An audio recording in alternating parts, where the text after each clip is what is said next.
sabemos bien qué tipo de reforma va a haber del sistema político, mantener el traspaso de Gendarmería al Ministerio de Seguridad, que eso también... Que es una reforma constitucional, eso está avanzando. Pero el ministro del Trabajo planteó que iban a entrar sala cuna con modificaciones antes del 30 de marzo. Hay que ver qué tipo de modificaciones son de sala cuna también. Se ha hablado de temas de frontera norte, decía el diputado Chalper, temas de probidad, Hacienda, que vendría con muchos temas. Entonces, también hay como una batería gigantesca de proyectos que se van a presentar y de qué manera empiezas a administrar esas prioridades. O sea, y me imagino que cada ministro, como tú bien dices, llega con su cartilla de prioridades legislativas y... no la inventa él, o sea, claro, la cartilla del gobierno. No, es que, a ver... por ejemplo, el tema de las cárceles es fundamental porque supuestamente, si tomamos al pie de la letra, hoy debería haber control de las cárceles. Claro. O sea, que es la promesa de gobierno. La pregunta es, ¿cómo se van a controlar las cárceles si hoy dependen del Ministerio de Justicia? Hay, entre comillas, gremios, o sea, no es algo que se pueda hacer automáticamente como por decreto. Claro. Tú no le puedes decir a los funcionarios de Gendarmería que tienen el control supuesto de las cárceles, controlen las cárceles. O sea, como...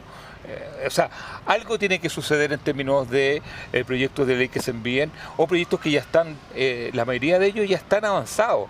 La pregunta es cuáles van a ser las prioridades a partir de hoy día. Exacto. A mí me da la impresión de que van a ir en la órbita de la seguridad, del control fronterizo, del control de las cárceles. De hecho, se supone que va a haber hoy algunos nombramientos. Así es. Iván Poduje en la reconstrucción de acá, de Valparaíso y de Concepción, del Biobío y de Ñuble, y un general en retiro para la macrozona norte. Exactamente, como una especie de... Un comisionado. Un plenipotenciario, un delegado presidencial. Esos nombramientos normalmente cuando están fuera de la órbita de la estructura y de la pirámide, llamémosle, organizacional política, son los primeros conflictos que se aparecen porque entra el comisionado primero en colisión con el delegado, claro, con el Ceremi de seguridad, que ahora existe, es decir, empiezan los problemas. Entonces, es una decisión interesante la de José Antonio Caz de poner a este plenipotenciario, no sé cómo llamarlo, delegado presidencial o encargado parece de... que es como coordinador. Es claro, porque dice que se plantea que no tiene atribuciones ejecutivas, porque también tú dices la cantidad de capas, tú no quieres muchos generales, demasiados generales.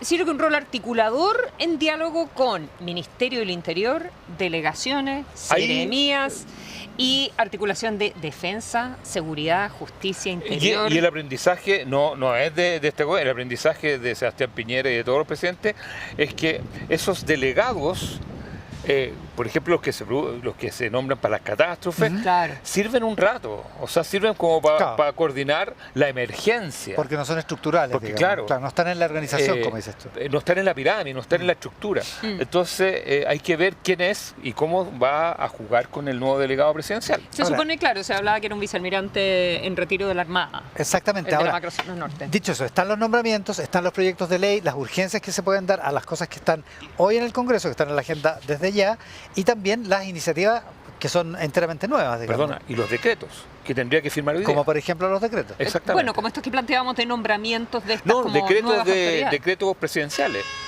Claro, que pueden cambiar cosas que solo exactamente, que no requieren una ley, digamos. Que no requieren ley. O, así que en algunas que llamémosle por urgencia se pueden implementar, que son los famosos decretos presidenciales. Exactamente. ¿Qué está sucediendo entonces? Tenemos en Cerro Castillo a esta hora, cuando son 20 minutos pasadas las 2 de la tarde, en Cerro Castillo tenemos todos los dignatarios extranjeros con el canciller, con el presidente. Están felizmente comiendo en Cerro Castillo. Qué rico. Sí. Una de las grandes terrazas de este país. Casi tan buena como esta. Yo les digo. ¿Cerro Castillo? ¿No han estado en esa terraza? No, comiendo nunca. Es que no, yo tampoco comiendo, pero han estado físicamente en la terraza de Cerro Castillo. Sí, yo sí, una vez, pero no, o sea, la vi, pero no... Es que tiene una vista sobre esta bahía que es... impresionante. Es precioso, así que ahí están en el almuerzo. ¿No se ve acá o no? No, Cerro Castillo... No estaba la curva. Está justo detrás de la curva. Sí. Sin esa vista, Beatriz Apud, en las afueras del Congreso... En las postrimerías. En las áreas calles de Avenida Argentina. Extraordinario trabajo que han estado haciendo ahí. Muy bien. Dale, vea. No por eso menos lindo, es verdad, No, está por bonito el supuesto. Congreso. Oye, a todo esto, solamente un dato, ya que hablaban de Cerro Castillo, déjenme decirles que es lo primero que se agota en el Día de los Patrimonios. Yo siempre he querido ir, por no lo he supuesto. logrado, vamos a seguir Qué buena. intentando. Pero Se me quien había probablemente ocurrido. sí Buena. ha ido a Punto. Cerro Castillo es Buen la punto. Tiene que hacer un diputada reportaje. Udi Flor Baice. ¿Cómo está, diputada? Hola, muy bien, mucho gusto. ¿Ha ido a Cerro Castillo? He ido pocas veces, pero he ido. A propósito del tema seguridad, Oiga. hemos convocado en algún momento. Y ya que estamos hablando de Cerro Castillo, ¿dónde está el presidente José Antonio Kast? ¿Cuál es la decisión que usted esperaría que fuera la primera por parte del nuevo mandatario? Bueno, la primera, sin duda, son temas de seguridad. Y en mi distrito, el distrito que yo represento, como es también afina lo que, o que va coincidente con lo que el presidente comprometió y por lo que lo elegimos los chilenos, que son materias de seguridad, migración y economía. Y en mi distrito particularmente es combatir los grupos violentistas, terroristas, extremistas, como fue el asesinato, por ejemplo, de los 3 carabineros que ya hoy día esperamos prontamente la condena, después de ser declarados culpables. ¿Por qué? Porque hay un estado de excepción que está vigente desde el segundo mes que llegó el gobierno saliente. Es decir, los 4 años prácticamente, y sin perjuicio de ello, estando con estado de excepción, se comete este crimen horrendo, con una planificación, que no tengo duda de ello, que fue así, porque fue francamente abismante cómo pudieron vulnerar y burlar todos los sistemas de control que deberían haber con un estado de excepción. Lo conversábamos hace tan solo algunos segundos sobre que en algún minuto incluso se pidió estado de sitio. Usted fue una de las personas también que pidió estado de sitio. ¿De qué manera se debe cambiar el estado de excepción en la región del Biobío? Bueno, han habido ataques muy brutales, como ya señalé, el asesinato de los 3 carabineros, el ataque al Molino Grolmus, que todavía está el juicio ese pendiente, con una... ¿No mantiene el estado de sitio, perdón? ¿No mantiene esa solicitud o debería evaluarse? Nosotros lo que mantenemos y lo hemos pedido al gobierno que se fue y al que llega, por supuesto que de la misma manera que se modifique la forma en que se aplica el estado de excepción constitucional, porque un estado de sitio que no se descarta, yo no lo descartaría y espero que el gobierno no lo descarte si es que hay un aumento de la cantidad de delitos, porque ahora si bien ha habido una baja que la reconocemos producto de las legislaciones que impulsamos y que aprobamos precisamente más bien con los votos nuestros de la oposición anterior y que fueron en materia de robo de madera, que es uno de los efectos que tiene que es para financiar las actividades terroristas, como es la ley de usurpaciones, ley Naín Ratamal, que afectaba a nuestros carabineros. Bueno, se avanzó en eso y hay una baja, pero no se ha controlado todavía la seguridad. Entonces hay que modificar la forma en que se está aplicando el estado de excepción, porque no puede haber un estado de excepción que dure un periodo de 4 años, es decir, ya pierde el impacto de ser precisamente extraordinario, circunstancial. Entonces ahora se tiene que modificar eso, la forma en que se aplica. ¿El control, dice usted? Para que los hechos, bueno, en un plazo prudente, en una cantidad de meses que se tiene que evaluar y eso lo tienen que definir de acuerdo a los indicadores que se establezcan, no se sigan ocurriendo estos hechos. Y eso significa mayor cantidad de contingente policial, de Fuerzas Armadas, mayor presencia de Fuerzas Armadas. Hoy día... En el control civil. En el control civil, en la para que haya por último, que sea de manera preventiva, es decir, que quienes están cometiendo estos hechos o planificando hechos violentistas, terroristas, bueno, estén conscientes de que hay fuerzas armadas que los están controlando, que los están vigilando, tienen que aplicar la inteligencia, que se modificó también la ley de inteligencia, y es deber de quienes están aplicando esto tener una inteligencia que les permita, porque información la pueden obtener de dónde están los grupos terroristas, dónde están los grupos extremistas radicales hoy día y que están planificando atentados o ataques. Esa es la eficiencia del sistema, poder anticiparse. Usted hablaba de lo ocurrido, ¿cierto?, en Cañete, el asesinato de estos 3 carabineros, y hoy día nuevamente nos enteramos de un ataque que tiene a un carabinero en estado crítico, básicamente. ¿Qué información tiene usted y también qué se debe hacer en ese sentido, en cuanto al resguardo también de carabineros? Bueno, son muchos los mártires de carabineros, lamentablemente, y hoy día se ha visto acá en el juramento cómo se ha mencionado carabineros, y que yo siempre lo he mencionado, además de cómo tenemos que cuidar a quienes nos cuidan. E insisto, hay leyes que se han avanzado, como la ley Naín Ratamal, la regla de uso de la fuerza, que se tienen que estar imperando ya, porque cuando hay un estado de excepción, ¿qué ocurre? Que si no se sienten respaldados por el gobierno, y ahí hay un tema ya de un respaldo político que tiene que entregarlo a este gobierno de manera muy fuerte, muy decisiva, para respaldarlos después cuando tengan que enfrentar la justicia y no ser llamados a los tribunales después para estar declarando cuando han habido muertes que se han dado por enfrentamiento. Entonces, de esa manera, evidentemente que con todo el patriotismo que puedan tener, también tienen familia y piensan en de qué manera después, entonces, en el cumplimiento de su labor, el Estado también los avala y los protege a ellos. Entonces, si hay que hacer modificación a las leyes, que hoy día me parece que con las leyes que están ya, a mí me parece parece que ya el marco regulatorio está, y está para proteger a nuestras instituciones, Fuerzas Armadas, Carabineros. A mí lo que me parece es que el respaldo político, hasta el gobierno que se fue, no estaba. Y esperamos que este gobierno se lo entregue absolutamente y ponga las instituciones del Estado, cuando tengan que respaldarlos, porque han estado actuando en cumplimiento de su deber, no sean ellos los que finalmente sean denigrados y sean también incluso asesinados o heridos como ocurrió hoy en día. Perfecto, diputada, muchas gracias por esta entrevista. Aparte de las reacciones también que ha dejado lo que comentábamos, este lamentable hecho ocurrido en Puerto Varas que se está investigando, y lo decía la diputada de la UDI, Flor Baize, que una de las medidas, por ejemplo, que esperan es modificar el estado de excepción, tener mayor control por parte del ejército, en este caso, hacia la sociedad civil, y incluso decía la diputada, ¿cierto?, que no se puede descartar el estado de sitio, no lo esperaría que no lo descarte este gobierno. Yo les quiero contar que acá en el Congreso Nacional están desmontando, digamos, ya sacaron varias de las vallas papales, están yendo los diputados, pero es parte. Hasta poniendo claro. la reja y todo. No, por Dios que nos vamos a seguir buscando debajo de las sillas hasta los diputados. Sí, nos están tratando de decir en buenas maneras que nos vayamos, pero no nos vamos a ir. Yo estaba una vez en una transmisión, bueno, la del 2010 nos desalojaron. Fueron unos señores, unos guardias a ponerse al lado de nosotros para que cortáramos la transmisión que estábamos haciendo, pero era porque había que evacuar por alerta de maremoto. Era por tsunami, Pero el 2010. O sea, la réplica, o sea, ahí fue...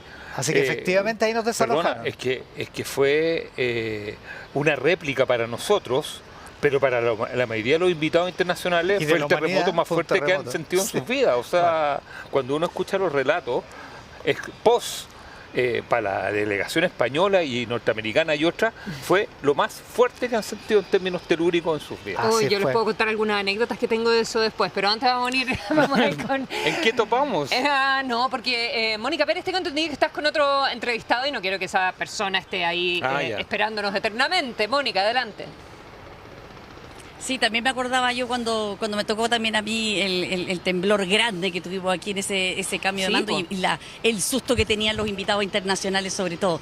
Oye, yo estoy con un gran diputado, más de 2 metros de diputado les tengo aquí, y es el nuevo diputado del PDG, el diputado Patricio Briones, ex basquetbolista profesional. Muchísimas gracias, diputado, por conversar con nosotros. Muchas gracias, Mónica. Muy feliz, ansioso, pero principalmente ya poniéndonos el overall para tratar de llevar adelante los cambios necesarios para un gobierno que más de emergencia es de recuperación. Hay que entender que la tarea ya empezó, ya tenemos temas de contingencia, lo estamos viendo ahí en off. Creo que lo importante hoy es tratar de unir fuerzas, tratar de ser lo más pragmático posible y sacar un poco la ideología y el fanatismo de la discusión. Oiga, le invito a sentarse porque si no es muy difícil entrevistarlo. Oye, quería preguntarle por este voto raro de Cristian Contreras, del diputado Contreras, que no votó por Pamela Giles.